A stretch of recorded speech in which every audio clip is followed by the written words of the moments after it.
Welcome to the Bald Brad Show. Our lead story of the day is regarding yesterday's White House press briefing, where reporters push back on John Kirby and Karine Jean-Pierre on a variety of topics. Before we jump into this, support a true American patriot by hitting that like and subscribe button. Leave us a short, sweet comment down below. And if you haven't already, pick up yourself a copy of Trojan Horse, How the Left is Destroying America. You're seeing it in real time, folks. And head over to baldbrad.com, go to our shop, and get yourself a mug, shirts, apparel, all that good stuff. Your help and support would be greatly appreciated.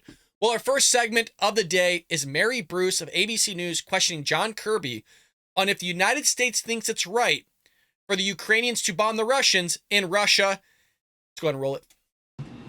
On Ukraine, can you clarify for us again the U.S. policy here? Because it says that as a general matter, Ukraine shouldn't strike inside Russia. What exactly does that mean, general matter? And does Ukraine, a country that's been under attack for more than a year, not have a legitimate right to attack its aggressor back on its own territory? We don't tell them where to strike. We don't tell them, where not to strike. We don't tell them how to conduct their operations. We give them equipment. We give them training. We give them advice and counsel. Heck, we even do tabletop exercises with them to help them plan out what they're going to do. But ultimately, wouldn't those tabletop exercises involve you kind of telling them where to strike and kind of what to do? I feel like this is kind of manipulation of around the question of, well, we're not going to tell them what to do, but in actuality, we're telling them what to do because Zelensky's going to end up telling them what to do. He's just going to take our information and then roll with it. I don't know. It seems like kind of a little bit of a spin to me. President Zelensky and his military commanders decide what they're going to do from a military perspective, and they decide what they're going to do with the equipment that has been provided to them and that they now own. All that said, we have been very clear with the Ukrainians. Privately, we've certainly been clear publicly that we do not support attacks inside Russia, and we do not enable and we do not encourage attacks inside Russia. We certainly don't want to see attacks inside Russia that are being propagated, that are being conducted using U.S. supplied equipment. That's the question for the comment section, folks. Do you think the Ukrainians should be able to hit back on the Russians on Russian soil? If somebody were to do the same thing the Russians are doing to Ukraine here in the United States, you bet your butt we would go and attack the other person that's attacking us. Let me know what you think about that one in the comment section below. We're going to continue here with Mary Bruce. And the president said recently that he has a flat assurance from Zelensky not to use the F-16s that we're providing in Russian territory. Are you confident that that assurance still stands? Yes, and we have gotten that assurances at various levels, not just from President Zelensky, but from other senior military and defense leaders in Ukraine. Interesting questions from Mary Bruce of ABC News, folks. I really do and am curious on what you think about that, because the kind of the spin of that idea that he's saying, well, we're not telling them where to strike, but we're going as far as to basically plan and strategize what they should do. I mean, isn't that the same thing as saying, hey, we're going to tell you what to do, where to strike, what you should and shouldn't do? And then folks, who's not going to follow suit with the strongest military in the entire world in terms of strategy and manpower and weaponry? Obviously, they're going to take or should take our strategies and is what we think is for as far as guidance on what to do and what not to do. But like I said, let me know in the comment section below. Moving into our second story of the day, we got James Rosen, and hopefully I'm saying his name right, folks. He's a big contender here in terms of being one of the top guys in that White House press briefing room for us. Questions John Kirby on the Ukrainian fight there against the Russians. Hit that like and subscribe button if you haven't already. Let's go ahead and roll it. James Rosen. Thank you, Karine. And Admiral, two questions. First, on Ukraine. When the American people hear you say, and they hear the President say, that the United States will support Ukraine in this conflict as long as it takes, and we further hear you and the President say that the decision-making as to how long the conflict goes on, when negotiations will be entertained, are all left up to President Zelensky, why shouldn't the American people conclude that critical decision-making about our national security, our taxpayer resources, our military, are in fact being outsourced or utterly given over to a foreign leader instead of being made by our president? Great question. These decisions are being made by certainly the commander-in-chief, but with full support from not only both houses of Congress, but both parties up on Capitol Hill. There's been tremendous support for that. And I think the American people are smart enough to realize that that if we just walk away from this and we just let Putin take Ukraine, which, by the way, James, he hasn't given up on as a strategic goal, then what's next? And if you think the cost in blood and treasure right now is high, think about how much exorbitantly higher it would be if, in fact, we just simply, all of us, walk away from this. Because it's not just the president that says as long as it takes. Every G7 leader repeated that same phrase in Hiroshima. We all want to see this war end. And we'd love to see it end right now. And as you've heard me say a gazillion times, it could end right now if Mr. Putin would do the right thing and pull his troops out. But short of that, and he's shown no indication of being willing to do that, we got to make sure that Ukraine can continue to succeed on the battlefield so that if and when it comes time to talks, President Zelensky can do that with the wind at his back. Nobody, except maybe Mr. Putin, wants to see this war continue. Do you think the Ukrainian people want it to go on for one more day after all the suffering that they've gone through? But we can't just walk away from this, and the American people, I think, understand that. James Rosen is going to continue here in one moment, but I do have a question for the comment section because I love your guys' feedback and to see where your perspective is in a lot of these things and see if it kind of matches up with myself. Do you think that we should pull out of Ukraine? And what I mean by pull out, meaning remove our weaponry or stop kind of giving, I guess, quote unquote, donations or military aid to them. Do you think that should happen? And if so, what do you think the consequences are going to be of that? Do you think the Russians would obviously ultimately take over Ukraine? And then do you think they would go on a step further than that of kind of going into maybe allied territory and potentially starting a World War III? Would love to hear from you in the comment section below. We're going to continue here with James Rosen. The other subject, if I might. I want to return to a colloquy that you and I had on one of your Zoom briefings. And I know everyone in this room is very grateful that you conduct those Zoom briefings. What's puzzling to me, and I suspect others, is that those briefings are not transcribed and the transcripts are not disseminated. And they're on the record. So if I could just use this opportunity first to register mild protest that we should receive transcripts of those briefings. We're not currently. Secondly, the colloquy you and I had was about whether China and Russia, or either one, should be considered an evil regime. President Reagan described the Soviet Union as the locus of evil in the modern world. George W. Bush referred to an axis of evil after 9/11.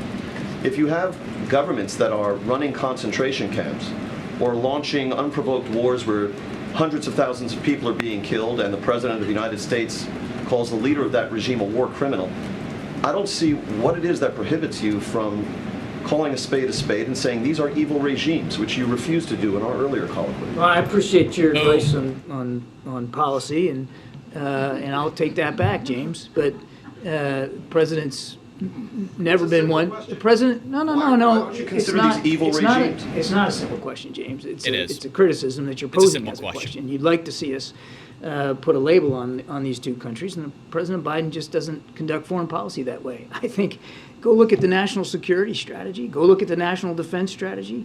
Take a look at anything that the president has said over his time as commander-in-chief about Russia and China, and you'll see that we are speaking pretty plainly to the American people and to those countries and those leaders about how we view these their behavior, their conduct on the world stage, and our relationships with them. We've been very, very honest about that.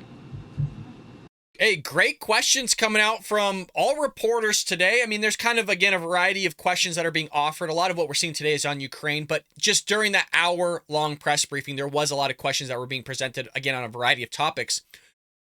One thing I find interesting here is the idea of how different Biden is compared to Trump and the pushback that Trump got for labeling people, like James Rosen is talking about, whereas Biden is not doing it, and now we're getting questions, well, why isn't he doing that? So I just find that dynamic interesting. I'm curious if you find that dynamic interesting, where Trump got pushback for labeling certain countries certain things, like North Korea being Rocket Man, compared to, China is literally doing evil things, has been doing evil things for quite some time. There's countries that say and do evil things like Iran, death to America all the time, want to blow Western civilization off the face of the earth. Why can't we call a spade a spade? I think it's a great question, but it's a question for all of you in the comment section below. Let us know. Well, folks, moving into our last segment of the day, we got the man, the myth, the legend. We got Peter Doocy of Fox News questioning Karine Jean-Pierre on what is Joe Biden's number one, his top priority. If you haven't already, hit that like and subscribe button. Let's go ahead and roll it. Go ahead, Peter. Thank you. What is President Biden's top domestic priority?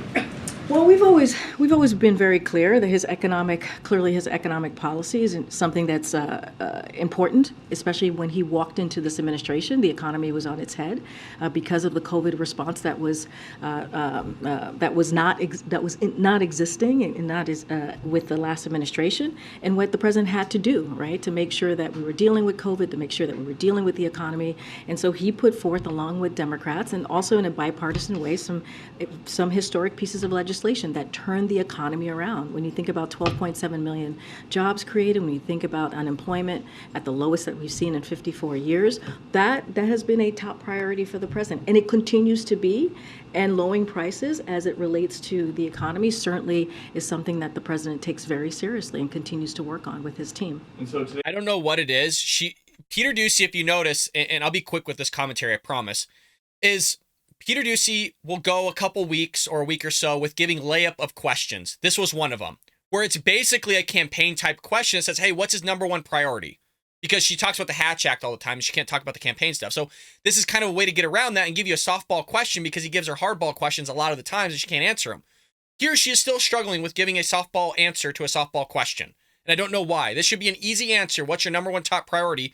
She said the economy she wasn't sure about it, and then she kind of spiraled that into all different aspects. I don't know. It didn't seem like a good answer for an easy question. He's talking about climate. There's a lot of action with China, and you mentioned high prices. So what is the top priority overall? He is the president of the United States. There are multiple issues, multiple topics that the president has to deal with. That is the job of the president, right? He talked about climate. It was not just about climate. It was about how we foresee the season coming up with hurricanes, the fires that we've seen across the country, how we're dealing with that in this country in a serious way, protecting lives, protecting communities, thanking the first responders. That's important, and Americans care about that across the country. We've talked about the bipartisan budget negotiation, which is incredibly important, right? Because we're talking about how to deal with the economy for the American people in a way that helps all, and also make sure that we do not default. All of those things are important. All of those multiple issues are something that the president has to deal with on a daily basis. And one more, why hasn't TikTok been banned yet? Look, as you know, there's a CFIUS review. I'm going to just leave it there. It's being reviewed by that committee, and so the president thinks it's an important issue to deal with. But I just don't have anything else to add beyond that. Go ahead, Kristen. You know what's crazy is with the TikTok stuff. I remember Philip Wegman of Real Clear Politics questioning her on this a long time ago, and still nothing has changed with TikTok. You have the Chinese basically surveilling American citizens and others using TikTok and gathering information from it, and we're not doing anything about it. The White House won't even label China a dictatorship or an evil axis or whatever it may be. So just curious, a little bit of a shortened episode, trying something new here. A lot of you kind of mentioned, hey, we want to keep commentary short and sweet in the morning. You don't really want impressions. We're going to try to figure everything out. I want to cater to all of you while being true to myself and what I want to do here on the show. Again, I want to emphasize this, folks.